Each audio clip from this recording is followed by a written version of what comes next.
లేకపోతే ఏదో టైంలో సందు చూసుకుని శ్యామ అఖిల్కి పాట విషయం చెప్పేస్తుంది.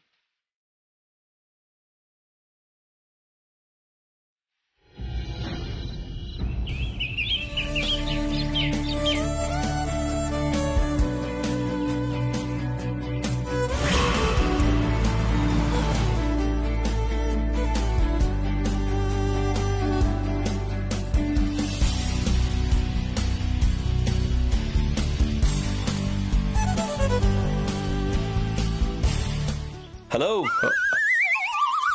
ఇక్కడ. Good morning bro. Very very good morning.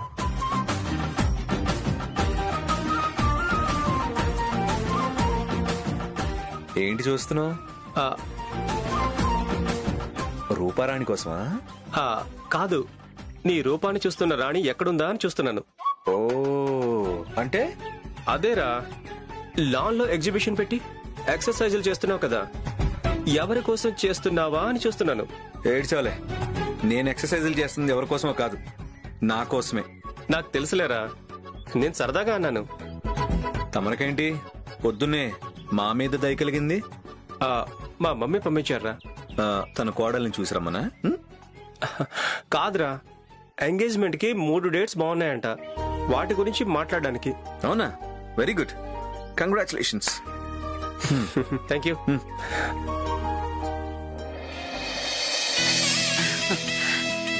చాలా సంతోషం బాబు, ఇంత తొందరగా ఎంగేజ్మెంట్ ఏర్పాటు చేస్తున్నందుకు చాలా చాలా సంతోషం.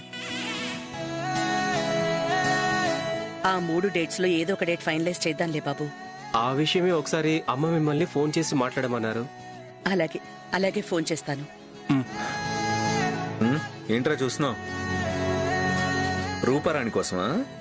వస్తుందిలే. కాదురా, తన కోసం కాదు. మరి ఎవరి కోసం చూస్తున్నావు? కాఫీ కోసం. కాఫీనా? వస్తుంది.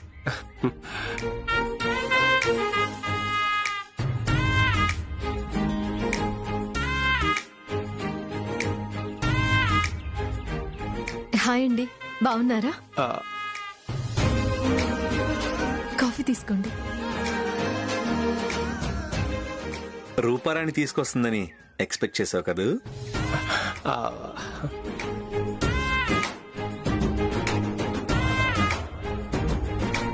ఆంటీ చెప్పండి, లేకపోతే టెన్షన్లో ఏమైపోతాడు. ఏం లేదు బాబు, తన ఫ్రెండ్కి యాక్సిడెంట్ అయి హాస్పిటల్లో ఉంది. ఫోన్ వస్తే మధ్యలోనే దిగిపోయి తన ఫ్రెండ్ దగ్గరికి వెళ్ళింది. ఆంటీ, ఏంటి అఖిల్? మీరు ఆదిత్య వాళ్ళ మమ్మీకి ఫోన్ చేసి మాట్లాడచ్చు కదా? అలాగే మాట్లాడతాను.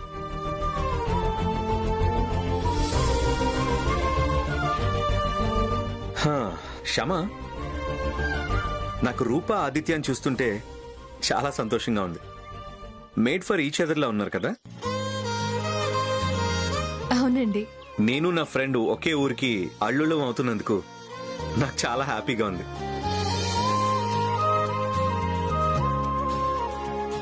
నీ ఫ్రెండ్ ని నా ఫ్రెండ్ కి గిఫ్ట్ గా ఇస్తున్నందుకు thank you very much. Ruparani పాట అంటే వీడికి చాలా ఇష్టం.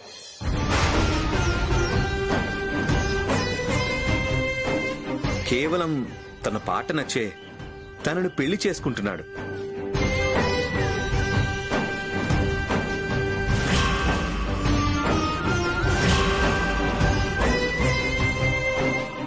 ఓపిక ఉండి రూపారాణి పాడగలగాలి గాని రోజుకొక ఆల్బం పాడించి రికార్డ్ చేసేసి రిలీజ్ చేసేస్తాడు మా ఆదిత్యగాడు.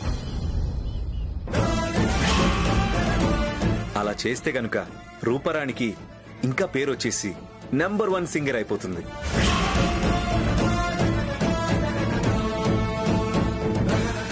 అటువంటి రోజు వస్తుంది కదా? చెప్పు శ్యామా, అటువంటి రోజు వస్తుంది కదా?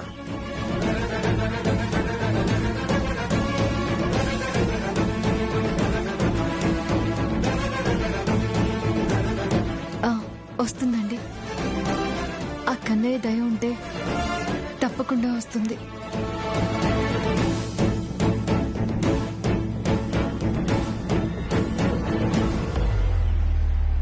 కేవలం నువ్వు పాట పాడకపోవడం వల్ల రూపారాణి ఆత్మహత్య చేసుకోవడం కరెక్టేనా?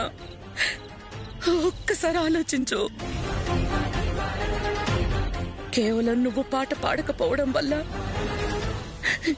నేను గర్భశోకంతో కుమిలిపోవటం కరెక్టేనా? ఆలోచించు శ్యామా.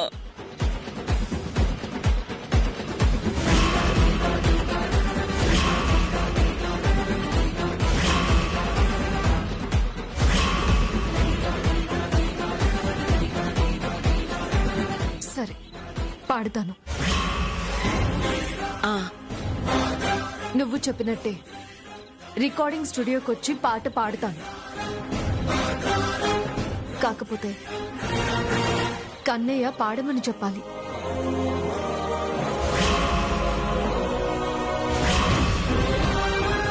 కన్నయ్య పాడమని చెప్తేనే పాడతాను, లేకపోతే పాడను. రేపొద్దున కన్నయ్యని అడుగుదాం, ఏమంటాడో చూద్దాం. అలాగే శ్యామ, అలాగే. నువ్వెలా చెప్తే అలా చేద్దాం. ఆ కన్నయ్య మాత్రం పాడొద్దు అని ఎందుకు చెప్తాడు? అందులో ఒక జీవితం నాశనం అయిపోతుంటే మీ కన్నయ్య ఒప్పుకుంటే మాత్రం ఈ విషయం మీ మామగారికి తెలియనివ్వకు. గుట్టు చప్పుడు కాకుండా రికార్డింగ్ స్టూడియోకి వెళ్ళి పాడొచ్చేద్దాం, సరేనా? అలాగే గురువమ్మ, వస్తాను.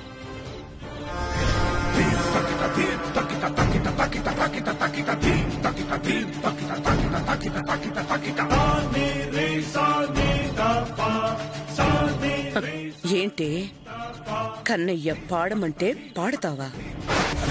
వద్దంటే పాడవా? కన్నయ్య వద్దన్నా కూడా నీ చేత ఎలా పాడించాలో నాకు బాగా తెలుసు.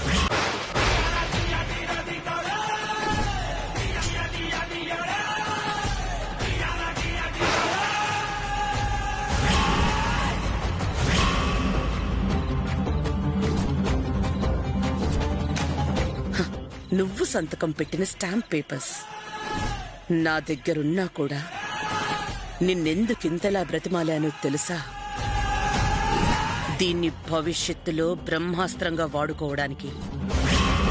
సామ దాన భేద దండోపాయాలన్నట్టుగా ఒక్కోసారి ఒక్కో అస్త్రాన్ని ఉపయోగిస్తూ వస్తున్నాను. ఈ బ్రహ్మాస్త్రాన్ని చివరి అస్త్రంగా వాడతాను.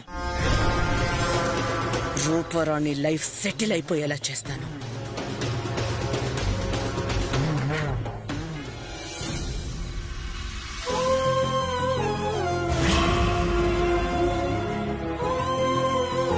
కన్నయ్య, రూపరాణి కోసం ఈ ఒక్కసారి పాట పాడాలి అని గురువమ్మ బలవంతం చేస్తోంది. కాళ్ళు పట్టుకుని బ్రతిమలాడ్డానికి కూడా సిద్ధపడిపోయింది. అయినా కూడా నేను పాడాలి అని నిర్ణయించుకోలేదు. నిర్ణయం నీకే వదిలాను. ఈ 2 చీటీల్లో ఒక చీటీలో పాడాలి అని రాశాను, రెండో దానిలో పాడకూడదు అని రాశాను. ఈ 2 చీటీలో నీ పాదాల చెంత పెడతాను. గాలికి కొట్టుకుపోకుండా ఏ చీటీ అయితే నీ పాదాల చెంత ఉంటుందో ఆ చీటీలో రాసి ఉన్నదే నీ నిర్ణయంగా భావిస్తాను. నిర్ణయం నీది, ఆచరణ నాది.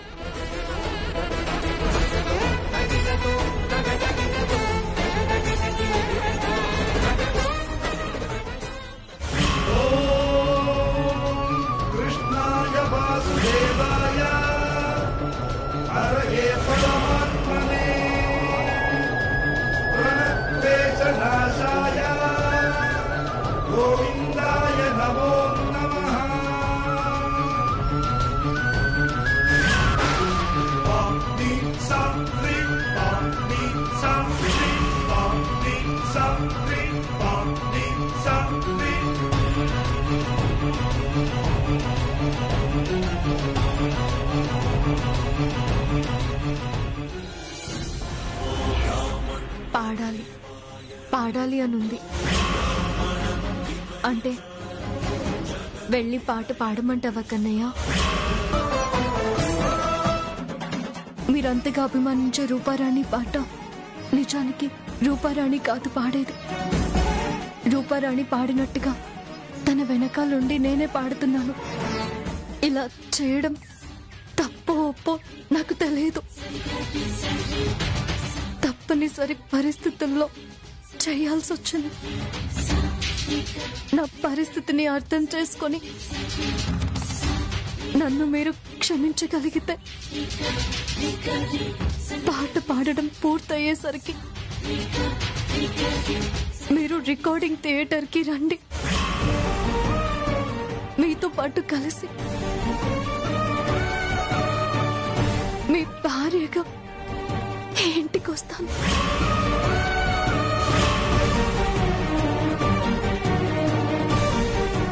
నేను మిమ్మల్ని మోసం చేశానని భావిస్తే, నన్ను క్షమించలేను అనుకుంటే దయచేసి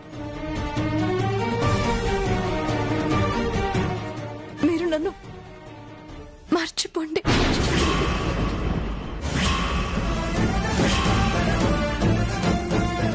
శ్యామ అనేది ఒక పీడకల అని మర్చిపోండి. మీతో కలిసి బ్రతికే అదృష్టం నాకు లేదు అనుకుని సరిపెట్టుకుంటాను. ఈ జన్మలో నా మొహం మీకు ఇంకెప్పుడు చూపించను.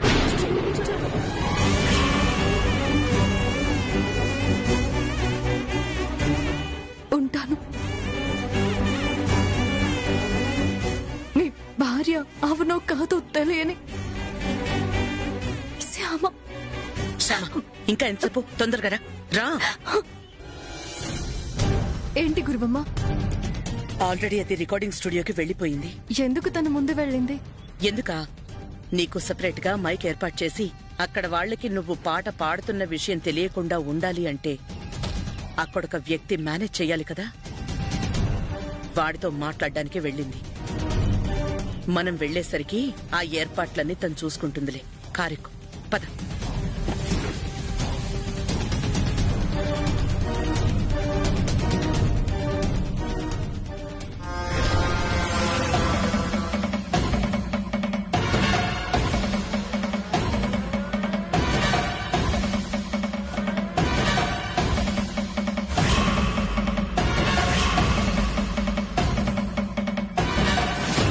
వీళ్ళ వరుస చూస్తుంటే ఏదో తేడాగా ఉంది.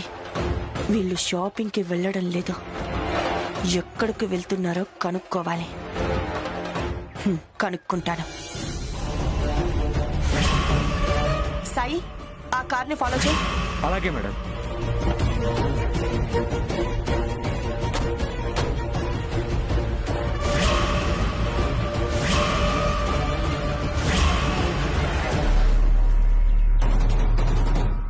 సాయి, ఆ కారుని కరెక్ట్ గా ఫాలో అవ్వు.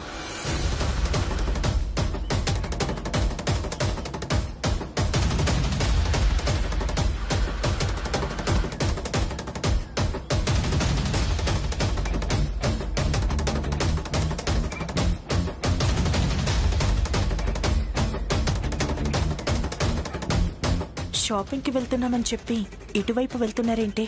అంటే ఖచ్చితంగా వీళ్ళు షాపింగ్కి వెళ్ళటం లేదన్నమాట. ఇంకెక్కడికో వెళ్తున్నారన్నమాట.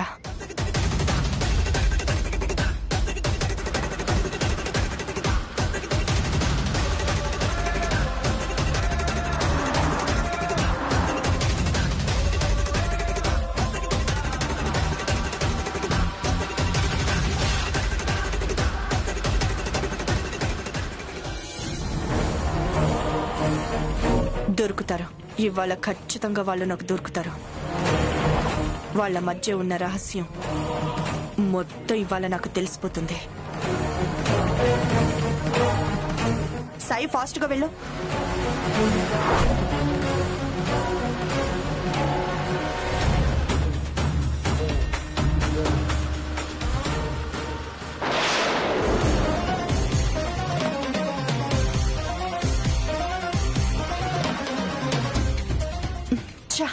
మిస్ అయిపోయారు. ఏం చేయాలి ఇప్పుడు?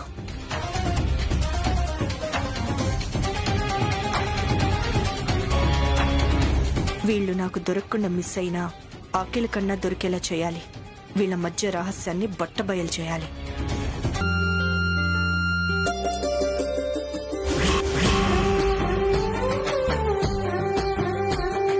పెద్దవ చేతి గోరుముద్ద గొప్పగా నన్ను పెంచెనుల్లో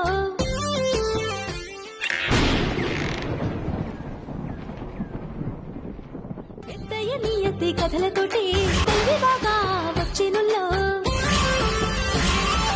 ఇంటి పక్క చిన్నవేమో కంటి పాప లెక్క చూసుకున్నది. పాప కూడా ఏమి తక్కువ సొంత బిడ్డ లెక్క చూసుకున్నాడు. చుట్టుపక్కల అందరూ నన్ను భారం లెక్క చూసుకుంటారు. లోకమంతా గిట్ల ఉంటే ఆడపిల్లకే తక్కువంట. లోకమంతా గిట్ల ఉంటే ఆడపిల్లకే తక్కువంట. లోకమంతా గిట్ల ఉంటే ఆడపిల్లకే తక్కువంట. లోకమంతా గిట్ల ఉంటే ఆడపిల్లకే తక్కువంట. తందనానే తందనానే తందనానే నానే తందనానే తందనానే తందనానే తందనానే నానే తందనానే.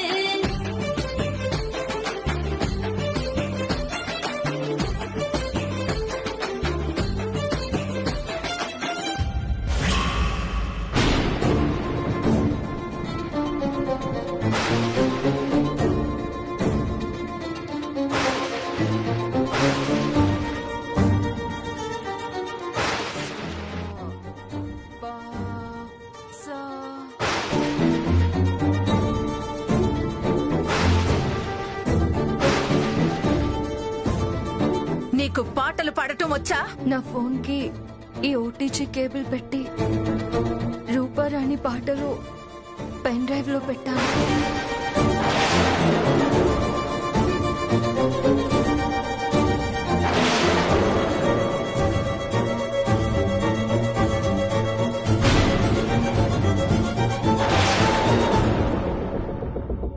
శ్యామ ఇలా పాట పాడటం ఏంటి? దాన్ని రికార్డ్ చేయడం ఏంటి?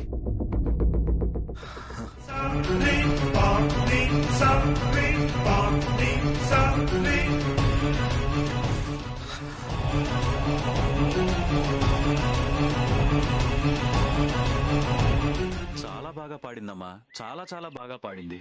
థ్యాంక్స్ అన్నయ్య గారు. Excuse me 1 minute. Hello hello.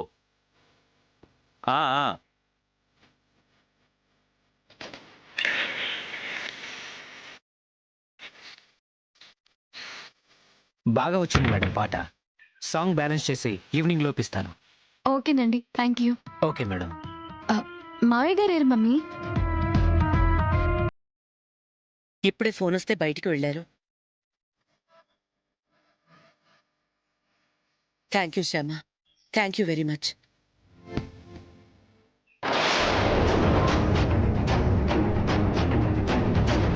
నువ్వు పాట పాడడానికి వస్తావో రావో అని చెప్పి నేను చాలా టెన్షన్ పడ్డాను.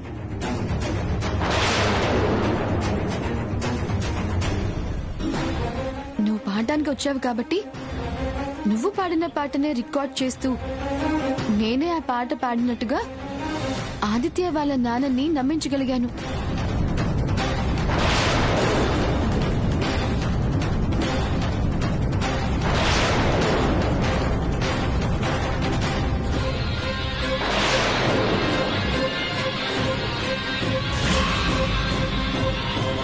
ఇప్పుడు గనక నువ్వు పాట పాడడానికి వచ్చుండకపోతే నేను అసలు సింగర్నే కాదన్న విషయం ఆదిత్య వాళ్ళ నాన్నకి తెలిసిపోయేది.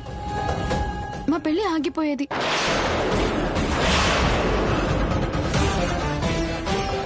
Thank you Shyama, thank you very much. కేవలం మీ పెళ్లి ఆగిపోతుందేమో అన్న భయంతోనే ఈసారి పాడడానికి వచ్చాను.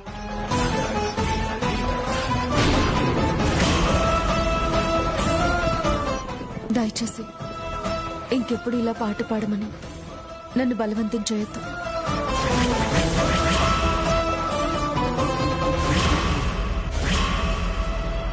రూపారాణి పెళ్ళయిన తర్వాత ఇక నిన్ను ఇబ్బంది పెట్టాల్సిన అవసరం ఏముంటుంది శ్యామ? నువ్వేం టెన్షన్ పడకో. ఇక నిన్నెప్పుడు ఇబ్బంది పెట్టంగా.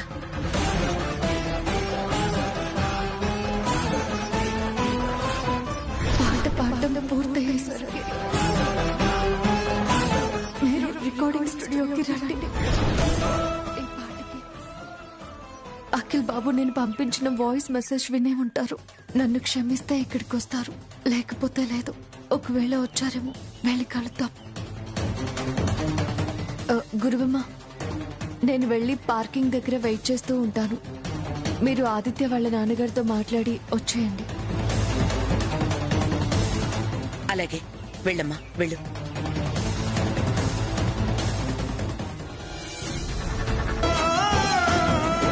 అందుకే నిన్ను కూడా నాతో పాటే మా ఇంటికి తీసుకెళ్తాను. చూడు, ఇంటికి తీసుకెళ్తుంది ఆ ఇంటికి కోడలుగాను, నా భార్యగాను కాదు, నా శత్రువుగా.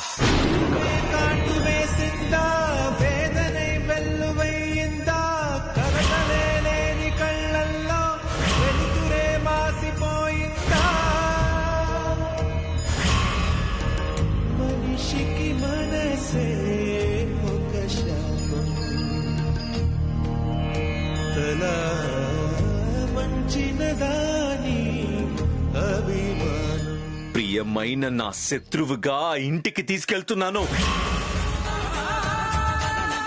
ఆ ఇంటి కోడలుగా ఉండే అర్హత నీకు లేదు అనే విషయం అందరికీ అర్థమయ్యేలా చేసి మా ఇంటి నుంచి నిన్ను పద్ధతిగా, శాశ్వతంగా పుట్టింటికి సాగనంపడం కోసం ఇప్పుడు నిన్ను నాతో పాటు తీసుకెళ్తున్నాను.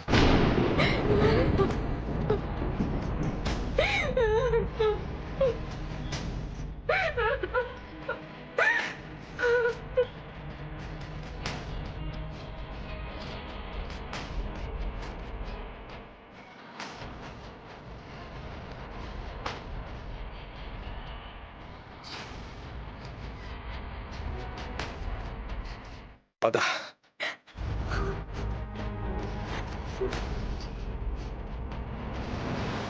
పోలికలని పొరలలోన అడుగులు ఉన్నా పొర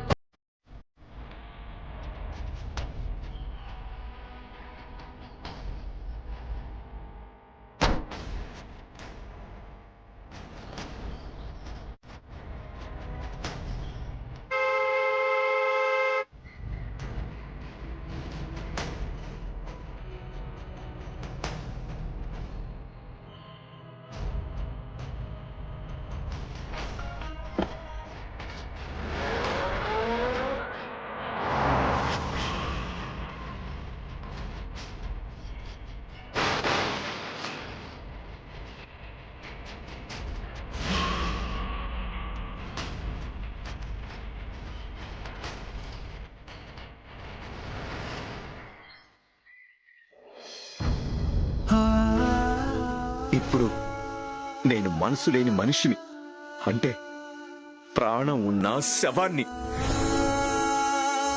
ఇంటికి తీసుకెళ్తుంది ఆ ఇంటికి కోడలుగాను, నా భార్యగాను కాదు, నా శత్రువుగా.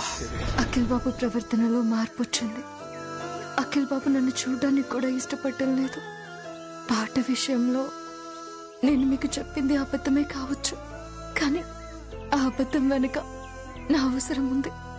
అప్పుడున్న పరిస్థితులు, కొన్ని సమస్యల వల్ల మొదలైన ప్రయాణం మీతో నేను అబద్ధం చెప్పేలా ప్రేరేపించాయి. అంతేగాని దీనిలో నా స్వార్థం గాని, మిమ్మల్ని మోసం చేయాలన్న ఉద్దేశం కానీ నాకు లేదు అఖిల్ బాబు.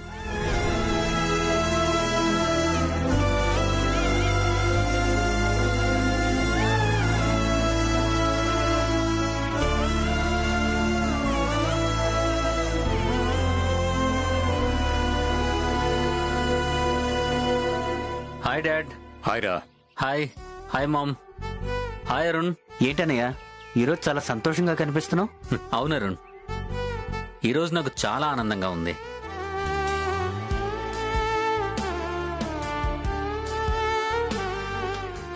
ఏమైందిరా? ఏంటో చెప్తే మేం కూడా ఆనందిస్తాం కదా నాన్న. నేను ఎప్పటి నుంచో ఒక పెద్ద వెంచర్ కోసం వెయిట్ చేస్తున్నాను కదా డాడీ. షాద్ నగర్ లో 600 విల్లాలు కట్టే ప్రాజెక్ట్ వచ్చింది డాడీ. ఓ, కంగ్రాచులేషన్స్ రా. కంగ్రాచులేషన్స్ రా. కంగ్రాచులేషన్స్ అండి. కంగ్రాట్స్ అన్నయ్య. కంగ్రాట్స్. కంగ్రాచులేషన్స్ బావగారు. Thank you.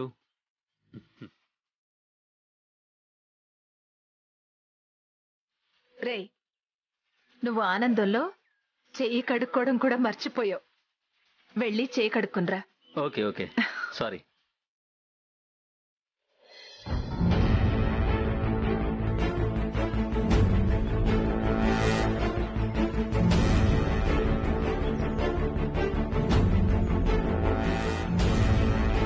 ఇదేంటి ఈ రోజు ఎందుకో చాలా డల్ గా కనిపిస్తుంది?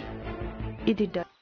శ్యామాని ఒంటరిగా అడిగి తెలుసుకుందామనుకుంటే వీలు కుదరడం లేదు.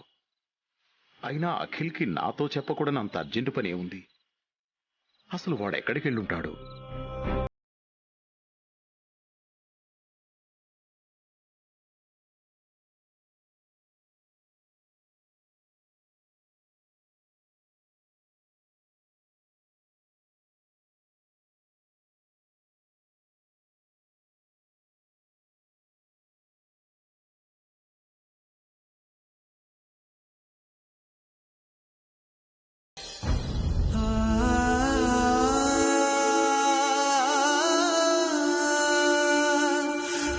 ఇప్పుడు నేను మనసు లేని మనిషిని, అంటే ప్రాణం ఉన్న శవాన్ని ఇంటికి తీసుకెళ్తుంది. ఆ ఇంటికి కోడలుగా, నా భార్యగానో కాదు, నా శత్రువుగా.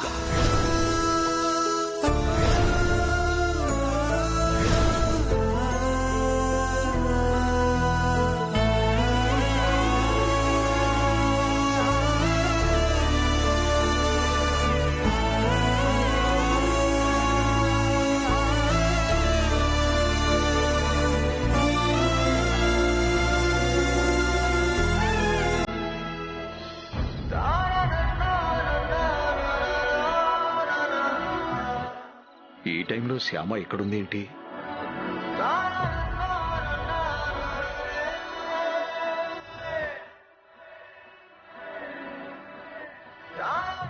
అమ్మా శ్యామ, శ్యామ, శ్యామ.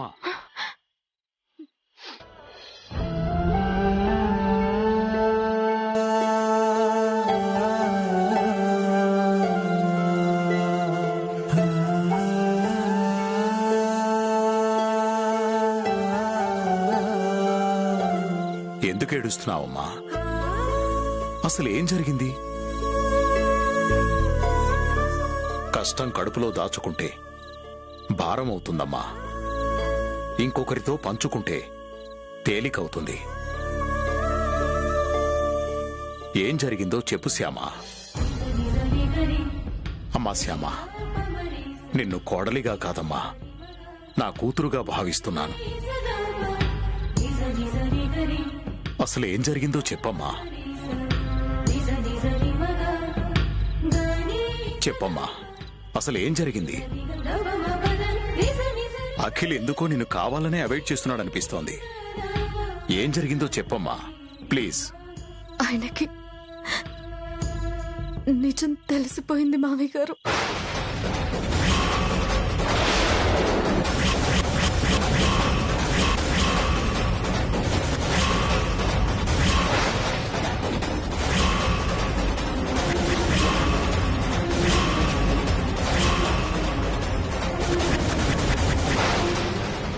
నేనే ఆయనకి నిజం చెప్పాలని ఎంత ప్రయత్నించినా ఎప్పటికప్పుడు పరిస్థితులు నిజాన్ని కప్పేస్తూ కాలాన్ని ముందుకు నడిపించాయి. ఇప్పుడు ఆయనకై ఆయనే నిజాన్ని తెలుసుకునేలా చేశాయి. అఖిల్ బాబు దృష్టిలో నన్ను అబద్ధాల కోరని చేశాయి. నాకేం చేయాలో తోచడం లేదు మామయ్య గారు.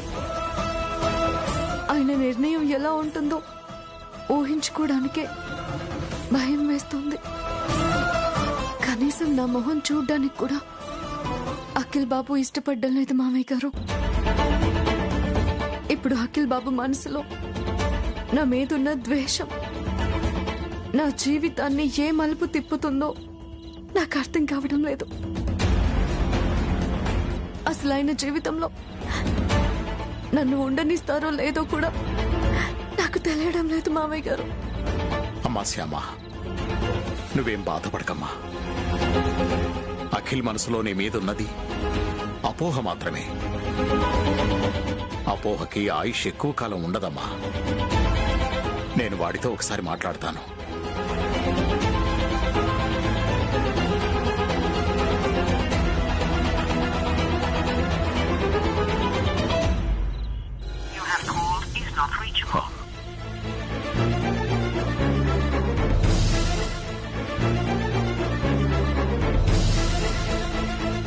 నాకు తెలియకుండా శ్యామ నన్ను ఇంత మోసం చేస్తుందా?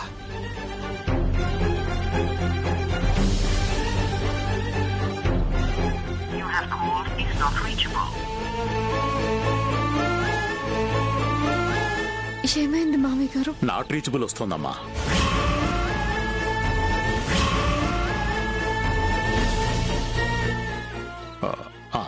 ఆఫీసుకు ఫోన్ చేస్తాను.